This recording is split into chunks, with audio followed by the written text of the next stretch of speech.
Hi, my name is Michael Ireland, co-president of Martin Viette Nurseries, and we want to help you become a better gardener. So we put together a library of popular gardening videos. You'll find ideas that inspire, plants that excite, and projects that will reward you with gardening success. Houseplants need repotting? Now we'll show you step by step how you can easily repot your houseplants. Hi, I'm Donna, one of the staff horticulturists here at Martin Viette Nurseries. Today we're going to spend a little bit of time talking about how easy it is to repot your houseplants. Here are some of the things that you're going to need to repot your plants. Always start with a good high quality potting soil. At Martin Viette we use and recommend Viette potting soil. You're also going to need a clean pot, and you're going to need your hands because we're going to spend a little bit of time getting dirty. Repotting houseplants is something that's typically done either in the spring or in the fall. Good candidates for repotting are going to have a very, very heavy root system like this. When the plant comes out of the pot and you see a heavy accumulation of roots like this around the base, these are all really good candidates for repotting. Always start with a clean pot. Always start with a pot that has drainage on the bottom. That's going to be really important. You can decide whether you want to use clay or whether you'd prefer to use something like plastic. Whatever you decide, make sure that the pot is clean and make sure that there's a drainage hole in the bottom. When you're going to repot, you want to look at the original size that the plant was in. What size was that container? If it was in a 4-inch pot, you don't want to go any larger than 2 inches more in diameter.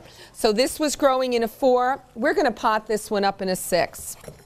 With an open bag of potting soil, you're going to reach your hand in and you're going to take some soil and you're going to fill the bottom of the pot.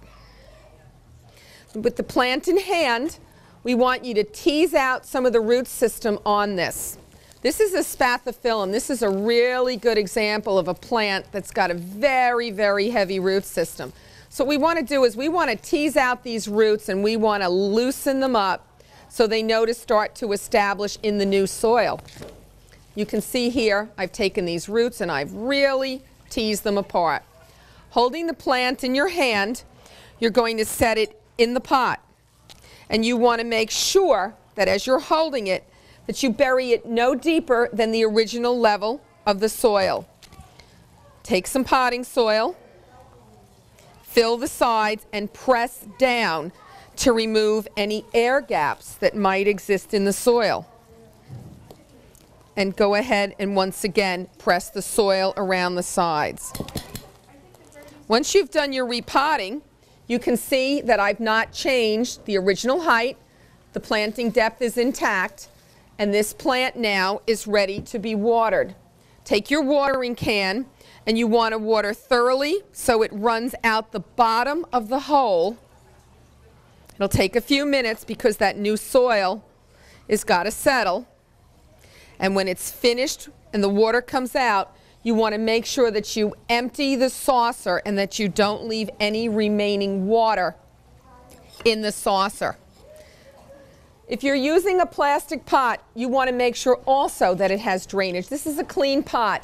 Plastic is going to retain more moisture than clay. Clay is porous. So if you have a tendency to overwater, clay is probably a better choice for you. There are some downsides to using clay. Of course, it chips and it's a little bit heavier. But clay is a good pot choice if you have a tendency to overwater. This poor Aglaonema, look at the root system on this plant. Customers bring us plants all the time, and we're happy to do a repotting service for them. But just like that spathiphyllum, look at the root system on this particular plant. And here too, you can see that I'm really loosening up and I am teasing out the roots on this. So again, with some potting soil in hand and a clean pot, I'm filling the bottom of the pot. Taking the plant in my hand and I am going to set it in. Now this pot's too small, wouldn't you agree? There's really not that much more room for the plant to grow. So I'm going to jump and go to the next pot. Again, a plastic pot that's clean. I'm going to fill the bottom with some potting soil. Again, we use the Viette potting soil here. Oh, this is a much better choice. Fill in the bottom, being aware of the grade and not going right up to the top because I don't want the water to spill out when I water. I want to make sure that it stays in with the plant. I'm going to reach in, get some more potting soil.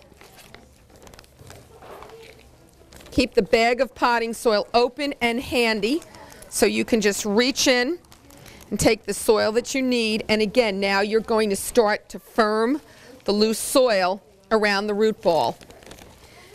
And then you're going to fill it. Again, not changing the grade. You don't want to bury that plant any deeper than its original potting height. I've left a little bit of space. I haven't gone right up to the rim of the pot. And again, that's for good drainage and to allow any excess water to drain through and not spill out. Let's go back to the plant that we repotted earlier. Okay, this candidate, it's nice and wet. There's no remaining water in the bottom of the pot, which is good. You want to make sure you always drain that saucer. So just to recap, want to make sure that we always start and use a good quality potting soil. We use Fafford. It's a soilless mix, and what that means to you is there's some perlite in it, there's some sphagnum moss in it. It's going to allow for good drainage. You never want to use your outdoor garden soil. That soil is way too heavy, and it's never going to allow the plant roots to drain. If the plant's sitting in water, the roots are going to rot. So avoid using garden soil and use a bagged potting soil. Fafford is a trusted source. We use it here at Martin Viette. You want to start again with clean pots. Make sure the pot has drainage. If the pot doesn't have drainage, you're probably going to want to select a different pot. Or if you can't, maybe what you want to do then is take this pot and then just sleeve it in a decorative container. So when it's time to water, you can take this pot out, bring it to the sink water, and then sleeve it once again. We do offer a repotting service here at Martin Viette Nurseries. You're welcome to bring your plants in to us. We're happy to help you select a new pot, pot up your new plant, and let it grow on again. If in doubt, we're here to help you. Please visit us at Martin Viette Nurseries. Thank you. Thanks for joining us. We'll continue to add new gardening videos to our library, so stop by again. Please visit us at Martin Viette Nurseries for all your gardening needs or online at martinviette.com, the place to know and grow.